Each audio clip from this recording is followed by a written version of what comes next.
नमस्कार, आप देख रहे हैं न्यूज 24। मैं हूं आप सभी के साथ विपनेश माथुर और ब्रेकिंग विद एजेंडा में आप सभी का स्वागत है। ब्रेकिंग विद एजेंडा में आज बात जातीय जनगणना की होगी। बिहार में एक बार फिर जातीय जनगणना को लेकर सियासी हलचल तेज हो गई है। मुख्यमंत्री नीतीश कुमार ने 1 जून को सर्वदलीय बैठक बुलाई और जातीय जनगणना पर अंदर खाने तेजस्वी यादव मुख्यमंत्री नीतीश कुमार से मिल भी चुके हैं, लेकिन बीजेपी अभी इस मामले पर कुछ भी बोलने के लिए तैयार नहीं है, बच रही है, क्योंकि केंद्र सरकार संसद में साफ कह चुकी है कि एससी और एसटी के अलावा बाकी जाति आधारित जनगणना नहीं होगी। हालांकि कुछ महीने पहले नीतीश कुमार प्रधानमंत्री नरेंद्र मोदी से मुलाकात भी कर चुके हैं। उधर यूपी के पूर्व सीएम अखिलेश यादव भी जातीय जनगणना की मांग कर चुके हैं। ऐसे में सवाल यह है कि क्या 2024 में विपक्ष को बीजेपी को घेरने का मुद्दा मिल गया है? ये 6 तस्वीरें इस वक्त आपकी टीवी स्क्रीन पर। बिहार से तेजी के साथ जातीय जनगणना की मांग उठ रही है। इसमें जेडीयू और आरजेडी साथ नजर आ रहे हैं। अब सवाल यह है कि गठबंधन की सरकार है बिहार में, जेडीयू और बीजेपी साथ साथ हैं, लेकिन केंद्र सरकार बोल चुकी है कि जनगणना नहीं होगी, जातीय जनगणना। तो ऐसे में क्या नीतीश कुमार बीजेपी से दूरी बनाकर आरजेडी का साथ देना चाहते हैं? कास्ट सेंसस के लिए, जाति जनगणना के लिए हम लोगों ने पूर्व से ही कहा है और आप सबको मालूम है कि बिहार विधानसभा ने 2 बार इसको पारित किया है और इस बार सभी पार्टियों की बैठक करके और तब इसका निर्णय लेकर के कैबिनेट के माध्यम से इसको स्वीकृत करके इस पर काम शुरू किया जाएगा। यही उसका तरीका है। जल्द निर्णय हम लोग लेंगे। कहा जा रहा है कि बीजेपी की वजह से डीले हो रही है। अब कौन आपको क्या बोलता है उसके लिए हम जिम्मेदार नहीं हैं। 27 को सर फाइनल बैठक होगी। बैठक में अरे हम लोग का विमर्श चल रहा है, जल्द निर्णय लेंगे। नरेंद्र मोदी जी का और जेपी नड्डा का जो बयान आया है क्षेत्रीय पार्टियों को लेकर के, जिसमें उन लोगों ने आरोप लगाया है कि क्षेत्रीय पार्टियां जो है पोलराइज करने का कोशिश करती हैं जात के आधार पर, इसके आधार पर, उससे ऐसा लगता है कि जातीय जनगणना पर उनकी राय बदली है। राष्ट्रीय स्वयंसेवक संघ किसी भी हालत में जातीय जनगणना का समर्थन नहीं करता है। ये बात तो बहुत पहले से नीतीश जी और पूरा विपक्ष जो बिहार में है, उसके अलावा राष्ट्रीय स्तर पर भी कांग्रेस पार्टी ने भी जनगणना का समर्थन किया है जातीय आधार पर और कि सेंसस उसका होना चाहिए। तो सवाल ये है कि क्यों उससे भारतीय जनता पार्टी भाग रही है, ये समझ में नहीं आ रहा है कि इसमें नुकसान क्या है। और खास मेहमान इस वक्त हमारे साथ मौजूद हैं, उनका परिचय आपसे करवा देती हूं। Bihar BJP spokesperson Akhilesh Singh ji हमारे साथ जुड़ गए हैं। थोड़ी देर में आपको टीवी स्क्रीन पर नजर भी आएंगे। डॉक्टर अजय उपाध्याय को आप देख रहे हैं, कांग्रेस स्पोक्स पर्सन, साथ ही आरजेडी स्पोक्स पर्सन चितरंजन गगन जी हमारे साथ मौजूद हैं। आपका स्वागत है इस चर्चा में। अब से थोड़ी देर के बाद समाजवादी स्पोक्स पर्सन कपिल श्रीवास्तव जी भी हमारे साथ जुड़ेंगे, साथ ही JDU spokesperson Shambhunath Sinha भी हमारे साथ जुड़ेंगे और मेरे सहयोगी अमिताभ पटना से इस वक्त मौजूद हैं। राजीव रंजन थोड़ी देर में हमारे साथ होंगे। तो अमिताभ ओझा, सबसे पहले मैं आपके पास आ रही हूं। बिहार से ये मांग जोर पकड़ रही है जातीय जनगणना की, सियासी माहौल क्या बना हुआ है और जो 1 जून को सर्वदलीय बैठक बुलाई है नीतीश कुमार ने, इसको लेकर क्या खबर है और साथ में बीजेपी का स्टैंड क्या है, बीजेपी क्या कह रही है, कौन कौन शामिल हो रहा है? देखिए, निश्चित तौर पर अगर हम देखें तो मई के शुरुआती दिनों से जिस तरीके से जातीय जनगणना के मुद्दे पर तेजस्वी यादव और नीतीश कुमार की नजदीकियां बढ़ी थी, वहीं बीजेपी अलग थलग पड़ी हुई थी। बीजेपी से बढ़ती दूरियां बढ़ रही थी और आरजेडी के साथ उनकी नजदीकियां बढ़ रही थी और इस मुद्दे को लेकर पिछले 20 दिनों से बिहार में काफी कुछ खिचड़ी पक रही थी और कई कयास लगाए जा रहे थे और ये माना जा रहा था कि जातीय जनगणना के मुद्दे पर एक बार फिर बिहार की सत्ता बदल सकती है। लेकिन अगर हम बात करें तो पिछले 2-3 दिनों में जो घटनाक्रम हुआ, पहले 27 मई की बात हुई थी कि 27 मई को सर्वदलीय बैठक होगी और इस मुद्दे को लेकर जब ये आगे बात बढ़ी है तो कल शाम में खबर आई है, विजय चौधरी जो शिक्षा मंत्री बिहार के, उन्होंने ये जानकारी दी कि सभी पार्टियों से बात होने के बाद 1 जून की तिथि मुकर्रर की गई है जिस दिन सर्वदलीय बैठक होगी। देखिए, बीजेपी के जो डिप्टी सीएम हैं बिहार के तारकिशोर प्रसाद, कल इससे पहले वो इस मुद्दे पे जहां बसते नजर आ रहे थे, वहीं कल बेतिया में एक कार्यक्रम के दौरान उन्होंने कहा कि जातीय जनगणना पे मुद्दे पे विधानसभा में बीजेपी जेडीयू के साथ थी और एनडीए गठबंधन साथ था, तो इस मुद्दे पर वो आगे भी बात रखेंगे और बैठक में शामिल होंगे। और 1 जून को बैठक होने वाली है, उसमें बीजेपी भी शामिल होगी। तो ये जो कयास लगाए जा रहे थे कि बीजेपी अलग थलग पड़ गई है, बीजेपी दूरी जा रही है, तो फिलहाल प्रदेश बीजेपी, बिहार बीजेपी जो है वो इस बैठक में शामिल होगी। इस पर सहमति बन चुकी है और इसी को लेकर 27 मई का जो समय था वो बढ़ाकर 1 जून का किया गया है कि उस दिन बैठक होगी। लेकिन सबसे बड़ा सवाल है कि बीजेपी की तरफ से जो कहा जा रहा है, जातीय जनगणना को लेकर जो कहा जा रहा है, उनकी तरफ से दलीलें दी जा रही है कि इससे पहले भी कई राज्यों ने अपने स्तर से जातीय जनगणना करवाई थी, लेकिन उसकी रिपोर्ट आज तक नहीं आ पाई है। तो सबसे पहले ये देखना चाहिए कि ये कितना उचित है जातीय जनगणना कराना, और जब केंद्र सरकार इसमें मना कर रहा है उसके बावजूद अगर स्टेट कराता है तो इसमें क्या आगे की क्या स्थिति होगी। सर्वदलीय बैठक में बीजेपी जरूर इस मुद्दे को उठाएगी। हालांकि जातीय जनगणना को लेकर एक तरफ जहां जनसंख्या नियंत्रण कानून की बात हो रही है बीजेपी की तरफ से, वहीं बिहार में जातीय जनगणना की बात की जा रही है। आपको बता दें कि पिछले दिनों जब अमित शाह पटना आए थे, भोजपुर में एक कार्यक्रम में आए थे, उससे पहले भोपाल में उन्होंने जातीय जनगणना की बात कही थी, लेकिन बिहार में आने के बाद जातीय जनगणना पर कोई भी बात उन्होंने नहीं की अपने भाषण के दौरान। तो इस मुद्दे को लेकर, जातीय जनगणना को लेकर जहां बिहार में काफी कुछ बवाल मचा हुआ है, वहीं जनसंख्या नियंत्रण कानून को लेकर भी बीजेपी बिल्कुल खामोश है और वो अभी फिलहाल कोई स्थिति ऐसी उत्पन्न नहीं करना चाहती है ताकि दोनों दलों का जो गठबंधन चल रहा है, जो सरकारें चल रही है, उस पर किसी तरीके से आ जाए, जो बिहार बीजेपी की तरफ से है। जातीय जनगणना की मैं बात करूं, एक पॉइंट आपसे और भी समझना चाहती हूं, तो पॉलिटिकल माइलेज के अलावा कुछ नहीं हुआ है। 1931 के बाद जनगणना हुई जरूर है, यूपीए के टाइम पर भी हुई है, सरदार वल्लभ भाई पटेल के टाइम पर भी हुई है, लेकिन जारी आंकड़े नहीं किए गए। कर्नाटक में भी हुई थी, खुद के खर्चे पर राज्य सरकार ने कराई थी, लेकिन आंकड़े उसके भी जारी नहीं हुए। मेरा सवाल यहां पर यह है अमिताभ, कि केंद्र में, संसद में बीजेपी ये कह चुकी है कि एससी एसटी के अलावा किसी भी जाति की जनगणना वो नहीं कराएंगे। तो इस बैठक में बीजेपी का राज्य में शामिल होना, हां करना, इसका क्या मतलब है? क्या ये दोहरा चरित्र नहीं है?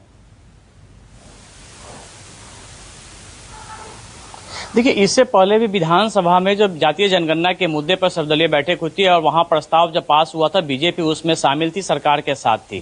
तो बीजेपी ये नहीं कर सकती है कि हम उसके साथ नहीं थे। इसके बाद जब सर्वदलीय प्रतिनिधिमंडल गया था दिल्ली में, प्रधानमंत्री नरेंद्र मोदी से जब मिला था, उसमें भी बीजेपी के जो सदस्य थे, वो यहाँ मंत्री थे, वो उस प्रतिनिधिमंडल में शामिल थे और वहां बात हुई थी। और वहां से ये कहा गया था कि राज्य अपने स्तर पर करानी चाहे तो वो सर्वे करवा सकती है, वो जातीय जनगणना करा सकती है। तो बीजेपी उस वक्त भी साथ थी। तो ये कहीं से विरोधाभास नहीं था। ये अलग बात है कि बीजेपी के कई नेता जातीय जनगणना के मुद्दे पर खुल के अपनी बात रखते हैं, उनका मानना है कि इसमें जरूरी नहीं है। लेकिन जिस तेजी से परिस्थितियां बदली हैं और जिस तरीके से नए समीकरण सामने आ रहे हैं, उसके बाद बीजेपी कहीं ना कहीं अपने बैक स्टॉप पे आई है और वहां पर ये जिस तरह का बयान आया है कि हम शामिल होंगे और बैठक करेंगे, तो ये एक जो नया ध्रुवीकरण बन रहा था उसको लेकर, क्योंकि तेजस्वी यादव ने सबसे पहले इसमें मार्च करने की घोषणा की थी कि बिहार भ्रमण करेंगे। उसके बाद नीतीश कुमार से उनकी मुलाकात होती है और उसके बाद कहा जाता है कि जातीय जनगणना की बैठक जल्द बुलाई जाएगी। लेकिन फिर बीच में एक मामला उठा बीजेपी को लेकर। अब बीजेपी की तरफ से स्थिति स्पष्ट कर दी गई है कि वो इस बैठक में शामिल होगी और 1 जून को जो बैठक होनी है उसमें बीजेपी भी शामिल होगी। और इसीलिए बीजेपी का डबल स्टैंड इसको कहा जा रहा है इस पूरे मामले पर। मैं लौटती हूं अमिताभ ओझा, आप हमारे साथ बने रहें। मेरे सहयोगी राजीव रंजन भी जुड़ गए हैं। राजीव, ये जाति जनगणना जो कास्ट सेंसस है, इसका पूरा सियासी खेल मैं आपसे समझना चाहती हूँ। 1931 के बाद जितनी बार भी जाति जनगणना हुई है, आंकड़े रिलीज नहीं किए गए हैं, चाहे वो केंद्र स्तर से हो या फिर राज्य स्तर से हो। एक बार फिर से ये मांग जोर पकड़ रही है। सवाल यह है कि अमूमन जो पार्टियां सत्ता में होती हैं वो इससे बचती हैं, लेकिन अखिलेश यादव यूपी में कह चुके हैं कि हम सत्ता में आएंगे तो जाति जनगणना कराएंगे। इधर नीतीश कुमार बीजेपी का साथ देने की ना बजाय विपक्ष के साथ खड़े हो गए हैं इस पूरे मामले को लेकर। तो ये पूरा सियासी खेल मैं आपसे समझना चाह रही हूं इस मुद्दे पर।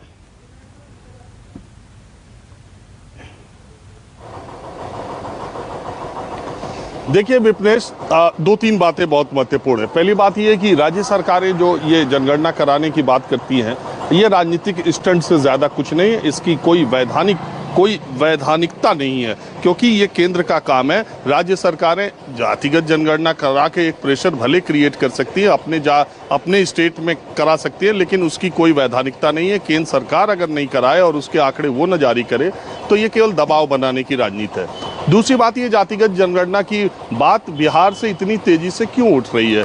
दरअसल सवाल यह है कि इस देश में मंडल और कमंडल की राजनीति 1990 के दशक से हो रही है। अगर आप देखें तो आधे समय तक मंडल ने और आधे समय तक कमंडल ने बिहार में राज किया और उत्तर प्रदेश में राज किया। अब इन दो हिंदी स्टेट या आप काऊ बेल्ट या उत्तर भारत के जो दो बड़े राज्य हैं, इनमें फिर सियासत मंडल और कमंडल के इर्द गिर्द घूम रही है। दरअसल मंडल आयोग महत्वपूर्ण बात है विपनेश, दर्शकों के लिए भी, कि मंडल आयोग की जो सिफारिशें लागू की वीपी सिंह ने, उस समय जब मंडल आयोग का गठन हुआ था तो चूंकि उनके पास कोई जातिगत जनगणना के आधार नहीं थे, इसलिए 1931 की जातिगत जनगणना को आधार मानकर उन्होंने 27% ओबीसी के आरक्षण की पैरवी की थी। जो लोग जातिगत जनगणना की मांग कर रहे हैं, उनका यह मानना है कि उत्तर प्रदेश और बिहार में, हालांकि कोई इसका घोषित या कोई ऑथेंटिक आंकड़ा नहीं है, लेकिन लोगों का ऐसा मानना है कि आधी जनसंख्या दोनों प्रदेशों में ओबीसी की है, और अगर जातिगत जनगणना हो जाती है तो इससे ये बात क्लियर हो जाएगी। दूसरी बात, धर्म की राजनीति की काट बिहार और उत्तर प्रदेश में केवल जाति की राजनीति है। आपने देखा धर्म और जाति पर पूर्व प्रधानमंत्री चंद्रशेखर एक बात हमेशा कहते थे, उनकी किताब में भी लिखा हुआ है, एक बात हमेशा कहते थे कि इस देश की राजनीति को अगर जाति के आधार पर बहुत चलाया गया तो धर्म की राजनीति उसे एक बार पछाड़ देगी। तो धर्म की राजनीति ने इस वक्त जाति की राजनीति को पछाड़ दिया है। हालांकि वो ये भी कहते थे कि ये दोनों, धर्म और जाति की राजनीति, देश का और समाज का किसी तरह का भला नहीं कर सकती है। अब उत्तर भारत में जिस तरह की राजनीति हो रही है, आने वाले दिनों में ये जो जातिगत जनगणना है, एक ये मुद्दा, एक ये इशू ऐसा है जिससे कि आप एक नया शिगुफा छोड़ करके मंडल की राजनीति, कमंडल की राजनीति को दोबारा वापस ले आ सकते हैं। देखिए, नीतीश कुमार हमेशा से जो पिछड़ों की राजनीति करने के पैरोकार के रूप में उनको कई बार लालू यादव से भी आगे का नेता माना जाता है। हालांकि नीतीश कुमार सुशासन बाबू की वजह से जाने जाते हैं, लेकिन जो सियासी पैतरे हैं, अखिलेश यादव ने भी कहा था कि उनकी सरकार बनेगी तो 3 महीना में जातिगत जनगणना कराएंगे। इनके जातिगत जनगणना कराने से कुछ नहीं हो सकता है, सिर्फ ये दबाव की बात है। जहाँ तक केंद्र सरकार की बात है, मैं आपको याद दिलाऊं, उस वक्त मैं लोकसभा कवर करा करता था जब गोपीनाथ मुंडे ने 2010 में लोकसभा में कहा था कि जब तक जातिगत जनगणना नहीं होगी तब तक ओबीसी को उसका पूरा अधिकार नहीं मिलेगा, बीजेपी के वो नेता के तौर पर। तो लेकिन बात यही है कि जब 2011 में मुझे याद है, जब 2011 में हुआ तो आर्थिक और सामाजिक रूप से पिछड़े लोगों का जो जनगणना कराई गई थी, उसमें जाति के आंकड़े को नहीं पब्लिश किया गया। वो कहा जाता है कि वो उसमें शामिल करने का लालू प्रसाद यादव का दबाव था और दूसरे मुलायम सिंह यादव का दबाव था, लेकिन उसको प्रकाशित नहीं किया गया, उसको पब्लिक नहीं किया गया। वो ऐसा कहा जाता है कि सामाजिक न्याय विभाग को भेज दिया गया। लेकिन कुल मिलाकर के बात है कि आज केंद्र सरकार कोई भी आ जाए, इतनी आसानी से जातिगत जनगणना उसके आंकड़े सार्वजनिक करना इतना आसान काम नहीं है। इसलिए विपक्ष में रह के बात करना अलग बात है, सत्ता में रहकर अलग बात है। क्यों? क्योंकि उसके बहुत मायने आगे तक जाएंगे। अगर जातिगत जनगणना होगी तो फिर उसी हिसाब से सरकारी नौकरियों में आरक्षण की मांग उठेगी, फिर उसी हिसाब से हर जगह बात होगी। पूरा सिस्टम आपने देखा, आरक्षण की सीमा सुप्रीम कोर्ट ने 50% तय कर रखी है। लेकिन हाँ, ये राजनीति का अच्छा टूल है, और ऐसे समय में जब उत्तर भारत के 2 राज्यों में भारतीय जनता पार्टी से टकराने और लड़ने का कोई मुद्दा दूसरी पार्टियों को नहीं मिल रहा है, तो उसको बैकफुट पर ले आने के लिए नीतीश कुमार, तेजस्वी यादव और अखिलेश यादव ने ये जातिगत जनगणना का मुद्दा उठाया है। राजीव, आप हमारे साथ बने रहें। मेहमानों का रुख कर लेती हूँ, चर्चा की शुरुआत करती हूँ। कपिल श्रीवास्तव जी भी हमारे साथ जुड़ गए, समाजवादी पार्टी स्पोक्स पर्सन। लेकिन मैं आज चर्चा की शुरुआत करना चाह रही हूँ जेडीयू से। शंभुनाथ सिन्हा जी, आपसे करना चाहती हूँ। जब ये केंद्र सरकार संसद में कह चुकी है कि SC ST के अलावा वो किसी भी जाति की जनगणना नहीं कराएगी, और बिहार में आप बीजेपी के साथी हैं, लेकिन बीजेपी का साथ ना देकर यह कहा जा रहा है कि नीतीश कुमार विपक्ष के दबाव में ये सर्वदलीय बैठक बुला रहे हैं, जाति जनगणना की मांग कर रहे हैं, और अगर आप अपने स्तर पर करा भी लेते हैं तो इसका फिर मायने क्या है, मान्यता क्या है? सब कुछ तो केंद्र को करना है। देखिए, मैं स्पष्ट करना चाहता हूं कि हर पार्टी का और उसके नेता का एक जो विजन होता है, एक जो दृष्टिकोण होता है, वो कोई तात्कालिक रूप से उसमें परिवर्तन नहीं होता है, वो अस्थायी होता है। और हमारी पार्टी और हमारे नेता का ये स्पष्ट दृष्टिकोण रहा है पहले से और आगे भी रहेगा कि जातीय जनगणना आज देश में उन वंचित वर्गों और वो उन सामाजिक न्याय के लोगों के लिए आवश्यक है जो विकास की मुख्य धारा से अभी भी अलग थलग पड़े हुए हैं। ठीक है, परिस्थिति है, आज गठबंधन की राजनीति है, एक मजबूरी होती है और एक मर्यादा भी होता है गठबंधन का, जिसमें सबको समन्वय बना के सबकी सहमति लेके कोई निर्णय लिया जाता है। और इसी प्रयास में हमारे माननीय मुख्यमंत्री पिछले कई मतलब एक दशक से लगभग वो लगे हुए हैं और इसमें सफलता मिली है। मैं समझता हूँ कि बिहार की राजनीति में यह एक बहुत सुखद संयोग है कि जब पक्ष और विपक्ष दोनों किसी राज्य हित के मुद्दे पर एक साथ खड़े नजर आ रहे हैं। लोग बिहार के बारे में इसका उपहास उड़ाते थे इस राज्य का कि इसमें पक्ष और विपक्ष राज्य हित की बात नहीं करते हैं, वो सिर्फ अपने व्यक्तिगत और स्वार्थ और राजनीति हित की बात करते हैं। मगर यह तो स्पष्ट हो गया, यह श्री नीतीश कुमार जी के ही प्रयास का देन है कि आज पक्ष और विपक्ष एक साथ खड़े आ रहे हैं और ये एक आने वाले बिहार के सुखद भविष्य के लिए एक इसका संकेत है। तो निश्चित रूप से लेकिन मेरा सवाल ये है, जब केंद्र सरकार संसद में साफ कर चुकी है कि एसटी एसटी के अलावा वो जनगणना किसी भी जाति की नहीं कराएगी, तो इस सर्वदलीय बैठक का क्या मतलब है? पक्ष और विपक्ष को आप साथ ले आइए, इसका क्या मतलब हो जाता है? क्या उसकी वैधानिकता तो केंद्र में नहीं है? सब कुछ तो केंद्र को करना है, आरक्षण भी केंद्र को देना है, इसको लागू भी केंद्र सरकार को करना है, तो फिर इन सबका क्या मतलब है? बिहार सरकार यह भी एक वैधानिक सरकार है।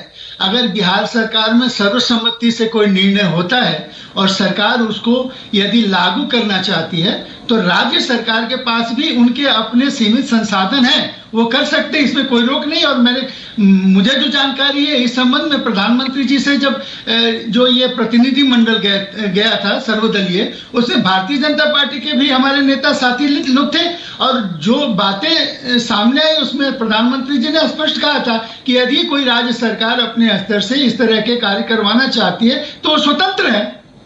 तो यहाँ फिर एक पॉइंट मैं यहाँ पर क्लियर करना चाहती हूँ, 1 मिनट रुकिएगा सर, मैं आती हूँ। अमिताभ ओझा, ये बात मैं आपसे जानना चाहती हूँ, ये जो शंभुनाथ सिन्हा जी कह रहे हैं कि अगर राज्य सरकार अपने स्तर पर अपने खर्चे पर समय लगाकर जाति जनगणना करा लेती है तो क्या उसको अधिकार है उसको लागू करने का? क्या वो संसाधन उपलब्ध कराने का, क्या वो आरक्षण देने का अधिकार है?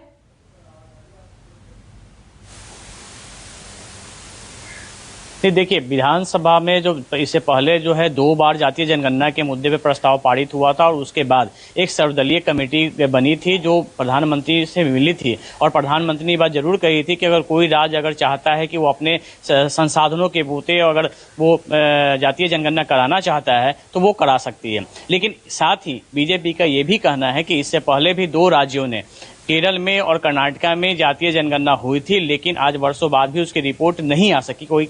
कई वैधानिक, जिस वैधानिक परिस्थिति की बात आप कर रही हैं वही वैधानिक परिस्थिति वहां पे हुई थी और वो आज तक रिपोर्ट सार्वजनिक नहीं हो पाई है।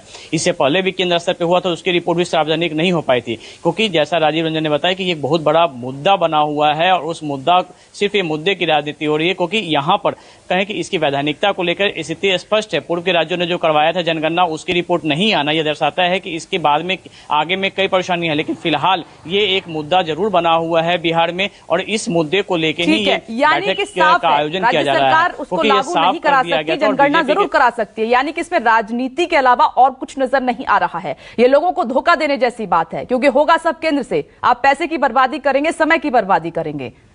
मैं आती हूं, अब बीजेपी का जल्दी से रुख कर लेती हूं। मेरे साथ बीजेपी की तरफ से बिहार बीजेपी स्पोक्सपर्सन अखिलेश सिंह जी भी मौजूद हैं। अखिलेश सिंह जी, बिहार में आप नीतीश कुमार के साथी हैं, लेकिन आरजेडी बहुत नीतीश कुमार की तारीफ भी कर रही है। अंदर खान इस बात को लेकर मीटिंग भी हुई है, इस पर आपका रुख, और दूसरा ये कि केंद्र में आप कुछ और कह रहे हैं और दूसरी तरफ सर्वदलीय बैठक में आप शामिल हो रहे हैं। तो इस मामले पर, जाति जनगणना मामले में आपका ये डबल स्टैंड नहीं है और क्या है? नहीं, बिल्कुल डबल स्टैंड नहीं है। हम जो कह रहे हैं वही कर रहे हैं। जातीय जनगणना के खिलाफ में हमारे किसी नेता या प्रवक्ता ने नहीं बोला, लेकिन हमारी कुछ संशय है, जिस संशय को हमने बराबर उजागर किया कि जैसे कि अभी अमिताभ जी बता रहे थे, कई राज्यों के अंदर, अभी 2 राज्यों के अंदर जातीय जनगणना हुआ है, प्रकाशित क्यों नहीं हुआ? मनमोहन सिंह जी की सरकार ने 2011 में सामाजिक आर्थिक सर्वेक्षण कराया, क्यों नहीं उसको प्रकाशित किया? देखिए, बड़ी विषमता है। और दूसरी बात है कि संसाधन जो लगेंगे, बिहार जैसे एक गरीब राज्य में जहां अभी रोड, पुल, पुलिया, अस्पताल और पढ़ाई दवाई की जरूरत है और इसके लिए काफी संसाधन की आवश्यकता है, इस संसाधन में जातीय जनगणना में जो खर्च आने वाले हैं उसका भी एक बार आकलन कर लेना चाहिए। ये हमारा सुझाव है। प्रधानमंत्री जी ने कहा है कि अगर राज्य सरकार चाहती है तो जरूर जातीय जनगणना करावे, लेकिन जातीय जनगणना के बाद जो होने वाला है इसके बारे में निश्चित रूप से हम सबों को इसके जो परिणाम आने वाले हैं, इस परिणाम पर भी हम सबों को ध्यान निश्चित रूप से देना चाहिए और इस पर विचार करके काम करना चाहिए। दूसरी बात, ये जातीय जनगणना इसके लिए होनी चाहिए कि आम आदमी का जीवन अच्छा हो सके, उसका जीवन यापन अच्छा हो सके, उसके स्तर को हम उठा सके। राजनीति नहीं होनी चाहिए। राजनीति के उद्देश्य से यदि जातीय जनगणना होती है तो हम जानते हैं आरजेडी ने बिहार के अंदर जातियों को लड़ा करके बिहार के अंदर राज करने का काम किया है, जातियों का संघर्ष करा करके। हम ये नहीं चाहते कि जातियों का, हम ये चाहते हैं कि सबका कल्याण हो। तो मैं ये जानना चाहता हूं कि यदि जाति गिन लेने से, अगर सिर्फ उसकी संख्या गिन लेने से व्यक्ति का विकास होगा या फिर उसका जीवन स्तर कैसा है, उसके माली हालात कैसे हैं, वो किस प्रकार के घर में रहता है, किस प्रकार का वाहन उपयोग करता है, उसका जीवन स्तर क्या है, शिक्षा, पढ़ाई और उसके दवाई की क्या व्यवस्था है, वो किस प्रकार का ये अवेल करता है, ये हमारे लिए आवश्यक है। इसकी जानकारी हमारे लिए आवश्यक है। मनमोहन सिंह जी की सरकार ने आर्थिक सामाजिक सर्वेक्षण इसी उद्देश्य से कराया था, पता नहीं क्यों वो प्रकाशित नहीं हुआ। तो पिछले अनुभवों को ध्यान में रखते हुए यदि हम काम नहीं करेंगे तो कैसे होगा? और मैं तो ये कहना चाहता हूं, आरजेडी और कांग्रेस दोनों एक साथ केंद्र और बिहार सरकार में रहे हैं, क्यों नहीं उस समय जातीय जनगणना कराए? आज यदि सिर्फ एक चुनावी मुद्दा बना करके या फिर इसका राजनीतिक लाभ लेने के लिए अगर जातीय जनगणना कराया जाए तो मेरे समझ से ये छलावा के सिवा और कुछ नहीं होगा। इससे जनता के प्रति हम कोई क्या कहते हैं कल्याणकारी कदम नहीं ना, केंद्र में आप ना करते हैं और राज्य में हाँ करते हैं, तो ये भी तो दोहरा चरित्र है। और जबकि आप जानते हैं कि राज्य स्तर पर जब भी ये जातीय जनगणना हुई है उसकी कोई मान्यता नहीं है, उसकी कोई वैल्यू नहीं है, आंकड़े तक जारी नहीं हो पाते हैं। तो फिर ये खेल क्यों? साफ साफ बोलिए ना दोनों जगह पर। मेरी एक बात सुन लीजिए, पूरे केंद्र स्तर पर हो या राज्य में कहीं भी जातीय जनगणना हो, आप कोई एक बयान बता दीजिए जहां भारतीय जनता पार्टी ने ये कहा हो कि जातीय जनगणना नहीं होनी चाहिए। हम केवल उसके एकदम विरोध में बात किए हूँ। नहीं, आप SC ST की चाहते हैं, बाकी जातियों का भला नहीं चाहते हैं क्या? सुनिए, SC ST का आपने कहा है, मैंने कोट भी किया। आप मेरी बात को सुन लीजिए। मेरा ये कहना है कि हम सभी जातियों का भला चाहते हैं, लेकिन सबका, आप एक बात बताइए, इतनी विविधता बड़े देश में अगर जब हम जातियों की जनगणना करते हैं तो कहीं ना कहीं त्रुटि होगी, और त्रुटि होने के कारण इन राज्यों ने नहीं प्रकाशित किया। हम ये कहते हैं कि हमारा उद्देश्य लोक कल्याण होना चाहिए। आम आदमी की क्या हालत है, इस हालत पर विचार होना चाहिए कि उस आदमी का हालत क्या है, उसके हालत को कैसे, जब तक आपको संख्या पता नहीं चलेगी, जब तक आपको उनकी हालत का पता नहीं चलेगा, तब तक आप लाभ कब तक कैसे पहुंचाएंगे? ये सोचिए ना इस बारे में। मैं लौटती हूँ आपके पास। मतलब SC ST की आप करा सकते हैं, बाकी की नहीं करा सकते, उसमें आपको आपत्ति है। अखिलेश सिंह जी, मैं लौटूंगी। मैं आरजेडी प्रवक्ता का रुख कर लेती हूँ। चित्ररंजन गगन जी हमारे साथ मौजूद है। चित्ररंजन जी, ये सवाल तो हर कोई पूछना चाहेगा, मैं भी पूछती हूँ कि जब आप सत्ता में थे, आपकी भी गठबंधन की सरकार थी, तब तो आपने इस मुद्दे को बंद करके रख दिया था, और जैसे ही विपक्ष में आए हैं आप इस पर जोर दे रहे हैं। तो ये राजनीति नहीं कर रहे तो और क्या कर रहे हैं आप लोग? नहीं विपनेश जी, राजद राजनीति नहीं करती है। राजद का गठन ही इसी आधार पर हुआ है। सामाजिक न्याय, समता मूलक समाज मेरा मूल सिद्धांत, इसलिए। और जो आरोप लगा रही है सो नहीं है, आप इसको देखिए, समझिए। 90 में मंडल आयोग का अनुशंसा लागू हुआ।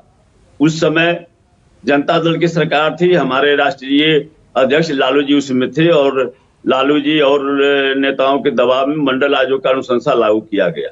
मंडल आयोग के अनुशंसा में ही यह जो है सो जाति जनगणना का प्रावधान किया गया। लेकिन देखिए अब उसके बाद उसके बाद जो जनगणना हुई उस समय एनडीए की सरकार थी। 2000 ईस्वी में यहाँ पर एनडीए की सरकार थी, माननीय अटल बिहारी वाजपेयी जी प्रधानमंत्री थे, उसमें जनता दल भी उसमें शामिल थी।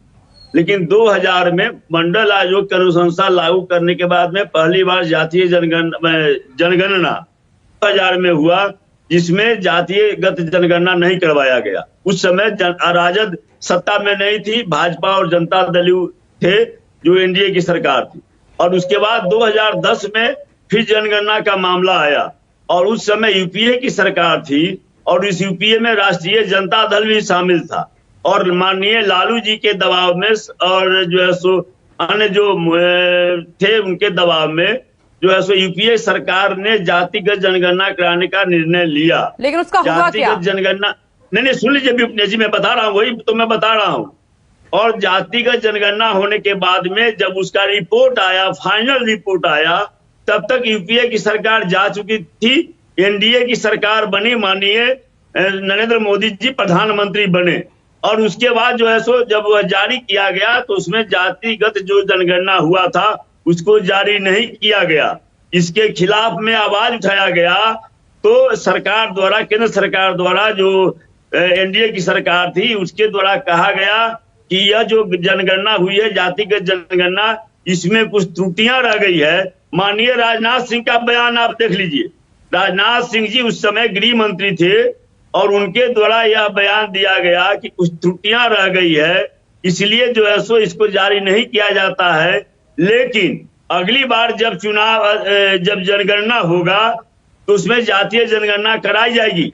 यह माननीय राजनाथ सिंह जी का बयान है, वो केंद्र का काम है। चितरंजन जी, बिहार की जनता सब समझ रही है कि राजनीति के अलावा कुछ नहीं। नीतीश कुमार के साथ आप मिलकर अगर खर्चे पर ये जातीय जनगणना हो जाती है तो उसका आप करेंगे क्या?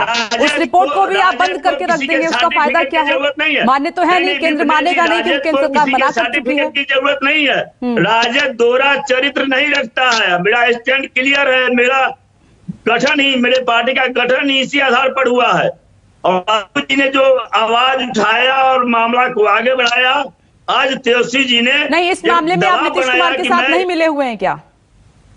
नहीं, नीतीश जी मैं तो कह रहा हूँ बिहार विधानसभा में सब लोगों का सब सम्मत प्रस्ताव पारित है।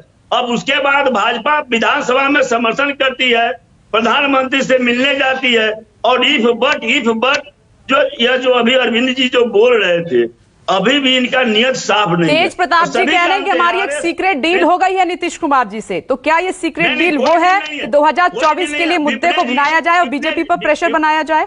बीजेपी को घेरने के लिए सीक्रेट डील हुई है? नहीं, विपिनेश जी 10 सेकंड मुझे और समय दीजिए। और देखिए योजना जो अभी अरविंद जी कह रहे थे, मैं तो वह कह रहा हूं कि भाई जातिगत जनगणना होगी तो पता चलेगा कि किस जाति में कितने लोग अभी पिछड़े हैं, कौन लोग जो है मजदूरी कर रहे हैं, कौन लोग है, किस जाति में कितनी संख्या है जो भूखे हैं। किसी जाति के खिलाफ नहीं है, यह किसी जाति के खिलाफ में नहीं है। यह तो यह पता लगाने के लिए कि किस जाति की शैक्षणिक स्थिति क्या है, आर्थिक स्थिति उनकी क्या है, सामाजिक स्थिति उनकी ठीक है, मैं समझ गई, लेकिन इसके लिए आपको इस पर तालमेल बैठाना होगा केंद्र सरकार के साथ। राज्य सरकार अकेले स्तर पर काउंटिंग कर भी लेती है तो उसका कोई मतलब नहीं है, ये बिहार की जनता समझ ले। ठीक है, ये बिहार की जनता जानती है कि इस पर राजनीति के अलावा कुछ नहीं हुआ है, जो कुछ होगा केंद्र से होगा इस मामले पर। आती हूँ सर, कांग्रेस प्रवक्ता डॉक्टर अजय उपाध्याय जी मेरे साथ मौजूद है। चितरंजन जी 1 मिनट सर, 1 मिनट, एक बार मैं सबके पास आऊंगी। डॉक्टर अजय उपाध्याय, 2011 में यूपीए की सरकार थी, जाति जनगणना हुई, लेकिन आंकड़े जारी नहीं हुए और आप जब अपोजिशन में हैं तो उस चीज की पुरजोर तरीके से मांग कर रहे हैं। क्या हम कहते हैं जाति जनगणना होनी चाहिए, यानी कि जब आप सत्ता में रहेंगे तो आंकड़े जारी नहीं करेंगे, बस गणना करा के रख लेंगे, और विपक्ष में रहेंगे तो जो मौजूदा सरकार है उस पर प्रेशर बनाएंगे? विपिनेश जी, मुझे लगता है तथ्य को और क्लियर करना चाहिए। 2016 में वो जातीय जनगणना को प्रकाशित होना था जो हम लोगों ने कराए थे और वो प्रोसेस में था। सरकार चेंज हो गई, नरेंद्र मोदी जी को वो करना है, वो उनकी जिम्मेवारी थी। उन्होंने उसमें इफ बट लगा करके इस सरकार ने नहीं किए। इस सरकार से प्रश्न होना चाहिए कि पिछली सरकार ने जिन्होंने जनगणना कराई उसको क्यों नहीं किया, पहला बात। दूसरी बात, जो अभी डिबेट चल रहा है और आपने देखा सबकी मनः स्थिति क्या है सब एक साथ है, लेकिन कोई भी इस मुद्दे पर ईमानदारी से सामाजिक न्याय के पक्ष में नहीं है, सामाजिक समतामूलक समाज के पक्ष में नहीं है। जातीय राजनीति कहीं ना कहीं जनगणना के नाम पे करके अपनी राजनीतिक रोटियां सेधना चाहते हैं। मुझे लगता है कि ये सामाजिक न्याय का पक्ष है और इस पक्ष में मुझे लगता है कोई राजनीति किसी पक्ष को नहीं करनी चाहिए। जहां तक बात अखिलेश जी कह रहे हैं कि हम हैं भी और नहीं भी हैं, सरकार का भी वही मनस्थिति है प्रदेश के स्तर पर कि दो बार जब भी विधानसभा में बातें आई सभी पक्षों ने उसको समर्थन दिया।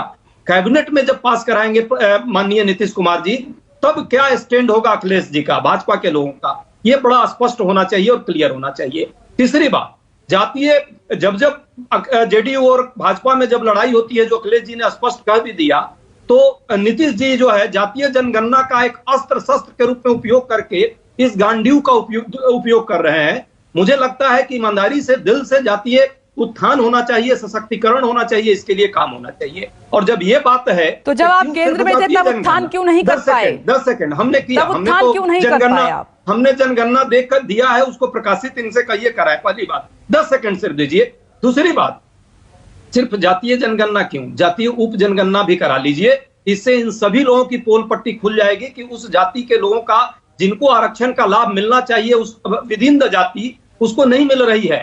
कुछ ही लोग इसका रोटी सेध रहे हैं और खा रहे हैं, राजनीतिक तौर पे भी, आरक्षण के तौर पे भी, सामाजिक स्तर पर भी। जो लोग वाकई सामाजिक मुख्यधारा से पीछे हो गए हैं, उनको मुख्यधारा में क्यों नहीं आना चाहिए? लेकिन इस पर बात नहीं होगी, इस पर बात होनी चाहिए और ये सबका फिर स्पष्ट हो जाएगा कि कितनी भागीदारी। मैं बीजेपी से इस पर जवाब लूंगी, लेकिन समाजवादी पार्टी प्रवक्ता मेरे साथ मौजूद हैं, कपिल श्रीवास्तव जी। कपिल जी, जो अखिलेश यादव ये दम भर रहे हैं जाति जनगणना का कि अगर दोबारा सरकार में आए तो जाति जनगणना होगी, लेकिन इससे पहले क्या आपकी राज्य में सरकार नहीं रही थी क्या? और जो कांग्रेस कह रही है कि राजनीति के अलावा अखिलेश यादव भी कुछ नहीं कर रहे हैं इसमें। कपिल जी, बात राजनीति, हम तो एक बात स्पष्ट कर रहे हैं कि जब हम लोगों ने प्रेशर किया था उस समय यूपीए सरकार के अंदर जो मनमोहन जी सिंह जी की सरकार थी, उन्होंने 2010 के अंदर जो है कमीशन नियुक्त किया था और जिसने कि ये सारी चीजें शुरू हुई। जनगणना हो गई 2011 में, पूरी हो गई 2016 में प्रकाशित होना था। लेकिन हमें ये जरूर लगता है कि कांग्रेस अगर इसको करके चली गई होती, यूपीए सरकार इसको करके चली गई होती, तो शायद आज इतनी रस्म कसी की बात ही नहीं होती कि कौन किस तरीके से राजनीति कर रहा है। लेकिन ये सच्चाई है कि जब केंद्र सरकार अगर इसको लागू करती है तो वो पूरे देश में होगा। सामाजिक न्याय का सिद्धांत सिर्फ एक व्यक्ति पर नहीं लागू होता है, ना एक प्रदेश पर लागू होता है, ये तो समूचे भारत पर लागू होता है। और मैं इस बात को कह रहा हूं कि आखिर केंद्र सरकार इसको करने से क्यों भाग रही है? केवल ये जान लेना कि कौन कौन सी जाति के कितने कितने लोग हैं, उनका जो अधिकार है उनको प्राप्त हो जाए, इससे अच्छी बात आपको क्या हो सकती है? और जो आपस की लड़ाइयां हैं वो भी खत्म हो जाएंगी कि कौन कितना है, सब हिस्सेदारी की बात करते हैं। तो क्यों नहीं होना चाहिए? प्रदेश के नागरिक देश के नागरिक हैं और उनका अपना हक और हुकूक है, जिसकी सामाजिक न्याय की लड़ाई जो है समाजवादी पार्टी लड़ने के लिए कटिबद्ध है। जहां तक अखिलेश यादव जी का प्रश्न है कि जब इस बार हम लोगों ने उसको अपने उसमें शामिल किया और ये कहा था कि अगर हमारी सरकार बनेगी तो 3 महीने के अंदर कराएंगे, तो 3 महीने तो खैर वो हमें अवसर नहीं है। अब नीतीश बाबू के सामने पहले सीएम नहीं थे क्या अखिलेश यादव? तब क्यों नहीं कराया अपने स्तर पर? देखिए, बहुत सीधी सी बात कर रहे हैं। अभी तो ये प्रदेश में ये करा करके देख लें, कहीं ना कहीं आगे कानूनी अड़चन आ जाएगी। हाँ, इसमें यही पॉइंट मैं बार बार उठा रही हूँ। तो फिर इस जाति जनगणना का जो राज्य की जनता को आप उलझा रहे हैं इसमें कि हम अपने स्तर पर कराएंगे, आप खुद मान रहे हैं कि उसकी कोई वैल्यू नहीं है, कोई वैधानिकता नहीं है, तो फिर क्यों ये पैसा और टाइम वेस्ट करने की बात की जा रही है? बिल्कुल नहीं, मैं ये नहीं कहा। मैंने ये कहा कि कानूनी अड़चन आ सकती है, लेकिन बिना आप ये कैसे जानेंगे कि कानूनी अड़चन क्या ला रही है, कौन ला रही है, किसका क्या मंतव्य है? यहाँ तो मंतव्य भी साफ होना चाहिए ना, सत्ता हो चाहे विपक्ष हो। अगर कोई व्यक्ति खुल करके सामने जो है खुले मन से नहीं आ रहा है, सामाजिक न्याय के सिद्धांत के साथ नहीं चलना चाहता है, वो बराबर के पहिए नहीं लगाना चाहता है हिंदुस्तान के सभी जातियों का, ताकि समृद्ध और सुख मान सम्मान सबको प्राप्त हो सके, तो उसकी मंशा क्लियर होनी चाहिए। जो भी आदमी इस तरीके का काम करेगा वो खुल करके सामने आएगा। भारतीय जनता पार्टी का दोहरा कैरेक्टर वो सामने है। भारतीय जनता पार्टी को संघ चलाती है, संघ स्पष्ट कहती है कि हम ना तो इस पर चाहते हैं कि आरक्षण पे कोई पुनर्विचार हो, और हम ये भी नहीं आरक्षण पे पुनर्विचार हो, वो कहती है कि हम चाहते हैं आरक्षण में पुनर्विचार हो। वो ठीक है अखिलेश सिंह जी, जवाब दीजिए। दोहरा चरित्र बता रहे हैं इस पूरे मामले पर आपका, और ये भी कह रहे हैं कि क्योंकि राष्ट्रीय पार्टी है, इतनी बड़ी पार्टी है, अगर बाकी जातियों की जनगणना हो गई तो आपका जातीय जो ताना बाना है वो खराब हो जाएगा राष्ट्रीय स्तर पर। देखिए, हमारे इस पैनल पर दो हमारे मित्र बैठे हैं, चितरंजन भाई और कपिल भाई, और इन दोनों से मैं आग्रह करना चाहता हूं कि थोड़ा अपने गिरेबान में और थोड़ा फ्लैशबैक में जाकर के देखें। तो इन लोगों ने सामाजिक न्याय किया एक जाति के साथ। जिस समय में अगर कोई व्यक्ति मर जाता था तो किसी दुर्घटना में मर जाता था, कहीं कोई हत्या हो जाती थी, ये पूछ कर जाते थे कि वो किस जाति का व्यक्ति मरा है और किस जाति को, किस पार्टी को वो वोट देता है। और ऐसे लोग आज सामाजिक न्याय की बात करते हैं और संघ की बात करते हैं। अरे संघ के अंदर तो अगर 30 वर्ष साथ साथ काम करने के बाद भी ये पता नहीं चलता है वो किस जाति का है, जहां सामाजिक न्याय और जातियों के आधार पर कोई विचार नहीं होता है। लेकिन हाँ, ये जरूर है कि आप लोगों ने इस उत्तर प्रदेश और बिहार के अंदर जिस प्रकार से जातियों को बांट करके, जातियों में संघर्ष करा करके और सिर्फ एक जाति और एक परिवार के लोगों को अवसर दे करके, मैं जानता हूं इस समय मैं जानता हूं कि मुलायम सिंह जी के परिवार के 72 लोग समाजवादी पार्टी के नेता हैं। लालू जी के परिवार के, लालू यही सामाजिक न्याय करेंगे। तेजस्वी यादव, मीसा भारती, तेज प्रताप यादव, फिर उसके बाद में वो भारतीय सिंगापुर में बैठी है, वो है ये समाज कि इनके पास वो कौन से आंकड़े हैं जो ये कह रहे हैं कि समाजवादी पार्टी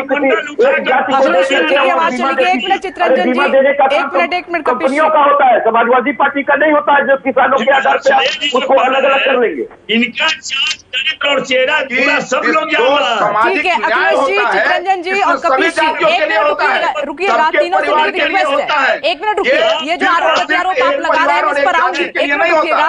लेकिन शंभुनाथ सिन्हा जी का मैं यहाँ पर रुक करना चाहती हूँ। तीनों मेहमानों से रिक्वेस्ट है, एक मिनट। शंभुनाथ सिन्हा जी, ये आरोप लग रहा है कि नीतीश कुमार जी बिहार में विपक्ष के दबाव में है। अखिलेश जी एक मिनट रुकिएगा। अखिलेश जी, ये सवाल मेरा शंभुनाथ सिन्हा जी से। सिन्हा साहब, क्या नीतीश कुमार आरजेडी के दबाव में है, जहां आपके साथी है बीजेपी, उनकी ना सुनकर ये कहा जा रहा है कि एक सीक्रेट डील हो रही है? क्या चल रहा है पर्दे के पीछे? बेहद अफसोस के साथ कहना चाहता हूं मैडम कि ये एक चीज जो आप बार बार कर रही हैं कि राज्य सरकार यदि ये जातीय जनगणना करा भी लेगी तो क्या कर लेगी। मैं पूछता हूं, क्या इस संघीय व्यवस्था में राज्य सरकार की कोई भूमिका नहीं है? क्या श्री नीतीश कुमार ने शासन में आते ही सबसे पहले 35% महिलाओं को पंचायती व्यवस्था में पिछड़ों, अति पिछड़ों और दलितों की भागीदारी सुनिश्चित की थी? तो क्या यह पूरे देश के पैमाने पर लागू था? क्या उन्होंने 50% महिलाओं को आरक्षण देने का काम किया? तो यह क्या पूरे देश के पैमाने पर लागू था? मगर उनकी मंशा सही थी, उन्होंने लागू किया इसको और उसको क्रियान्वित भी किया। हमारा इसमें कोई हमारी दिलचस्पी इसमें कुछ नहीं है कि किसने पहले क्या नहीं किया। हमारी दिलचस्पी इसमें है कि ये आज के दिन में उन वर्गों के लिए जिसके लिए सरकारें काम करना चाहती हैं, उनकी पहचान करना आवश्यक है। इसलिए जातीय की जनगणना आवश्यक है और इस दिशा में वो जो ईमानदार प्रयास हो सकता था, जनता दल यू पूरी तरह से उसके लिए प्रतिबद्ध है। हम यह नहीं जानना चाहते हैं और समझना चाहते हैं कि पहले क्या हुआ और आगे क्या हो सकता है। हम अगर अपनी सही दिशा में अपने प्रयास को जारी रखेंगे तो जो भी समस्या आएगी, हम निश्चित रूप से, अगर हमारा इरादा नेक होगा और हमारा प्रयास ईमानदार होगा, तो निश्चित रूप से हम उसका भी समाधान कर लेंगे। जिस तरह हमने अभी इस परिस्थिति में इतने तक आए हैं कि आज पक्ष और विपक्ष के समेत बिहार में सारी पार्टियां इस मुद्दे पर एक साथ खड़ी हैं। यह हमारी उपलब्धि है। आगे किसी भी तरह की अड़चन आएगी उसे हम समाधान करने के लिए आश्वस्त हैं और हम एक सही और ईमानदार प्रयास कर रहे हैं। अमिताभ ओझा, मैं इस पे आपका रुख करना चाहती हूँ। क्या ये सही दिशा में प्रयास है जो बिहार सरकार करने की कोशिश कर रही है? और दूसरा, नेता खुद ही अपनी जुबान से बोल रहे हैं कि हम तो करा लेंगे लेकिन आगे कानूनी अड़चन आनी है। इसके बावजूद भी जातीय जनगणना पर सर्वदलीय बैठक बुलाई जा रही है, कराने पर उतारू है। अगर प्रोसेस के थ्रू चलना चाहते हैं तो केंद्र से बात होनी चाहिए। केंद्र की हामी इस पे होनी चाहिए, तभी जाकर कुछ हो सकता है। राइट अमिताभ ओझा? जी बिल्कुल, देखिए इस मामले में नीतीश कुमार इससे पहले अगर हम 2015 के चुनाव को देखेंगे तो विशेष राज्य का दर्जा देने की मांग जो थी एक प्रमुख मुद्दा बना था बिहार में, और इसके लिए राज्यव्यापी पूरा अभियान चलाया गया था। उस विशेष राज्य का दर्जा देने की बात जब सत्ता में आए उसके बाद वो बातों में ही उलझ कर रह गई। तभी तक बिहार को विशेष राज्य का दर्जा नहीं मिला क्योंकि कई कानूनी अड़चने आई और जिसके हवाले से सरकार भी चुप रही। अब ये जातीय जनगणना का मुद्दा जिस तेजी से बढ़ा था और लगातार इस मुद्दे को जेडीयू भी नहीं छोड़ना चाहती है, बीजेपी भी नहीं छोड़ना चाहती और आरजेडी इस मुद्दे को आगे बढ़ाना चाहती है, जो लगातार बिहार में दिख भी रहा है। जिस तरीके से तेजस्वी यादव ने इसे मुद्दा बनाया और लगातार वो जातीय जनगणना की बात कर रहे थे, जेडीयू ने भी फ्रंट पे आके कहा कि वो भी इस मुद्दे पे सरकार साथ में है। और उसके बाद अब जब एक नए समीकरण बनने की बात हो रही थी, सीक्रेट डील की बात हो रही थी और लग रहा था कि इस मुद्दे को लेकर बिहार में एक बार फिर समीकरण बदलेगा, उस बीच बीजेपी ने भी बैकफुट पे आया और उसने भी कहा कि मैं इस बैठक में वो शामिल होंगे, और जिसका नतीजा है कि बैठक रखी गई है। देखिए इससे पहले 2 बार विधानसभा से पारित हो चुकी है, बैठकें भी हो चुकी है और प्रतिनिधि मंडल भी जाके मिल चुका है। लेकिन अब इस 1 जून को होने वाली बैठक के बाद भी कोई नतीजा निकलेगा ये तो भविष्य की बात है। लेकिन एक ये है कि जो एक नए समीकरण बनने के आसार जो दिख रहे थे और जिस तरीके से जो बिहार में राजनीति चल रही थी उस पर जरूर एक विराम लगेगा, क्योंकि उसके बाद अब यह तय करना सरकार के जिम्मे होगा कि वो कितने दिनों में जातीय जनगणना के जो प्रोसेस है वो करवा सकती है और क्या इसे सही में इस रिपोर्ट को प्रकाशित कर सकती है। चलिए, सर्वदलीय बैठक पर अमिताभ ओझा हमारी भी नजर है। जो नए समीकरण की आप बात कर रहे हैं उसकी भी तस्वीर साफ हो जाएगी, लेकिन ये देश की नेता समझ ले कि जातीय जनगणना पर 1931 के बाद अब तक पार्टियां सिर्फ राजनीति करती आई हैं। जनगणना जरूर हुई है लेकिन कभी भी आंकड़े जारी नहीं किए गए। इस बार भी वैसा ही नजर आ रहा है, सिर्फ राजनीति इस पूरे मामले पर। आप सभी का बहुत बहुत शुक्रिया ब्रेकिंग विद एजेंडा के इस डिबेट में शामिल होने के लिए। नमस्कार, मैं हूं मानक गुप्ता। अगर आपको हमारा ये वीडियो पसंद आया हो तो इसे लाइक और शेयर जरूर करें, और हां, हमें सब्सक्राइब और फॉलो करना ना भूलें ताकि आप देश और दुनिया की कोई खबर मिस ना करें। तो जुड़े रहिए हमारे साथ और देखते रहिए न्यूज़ 24।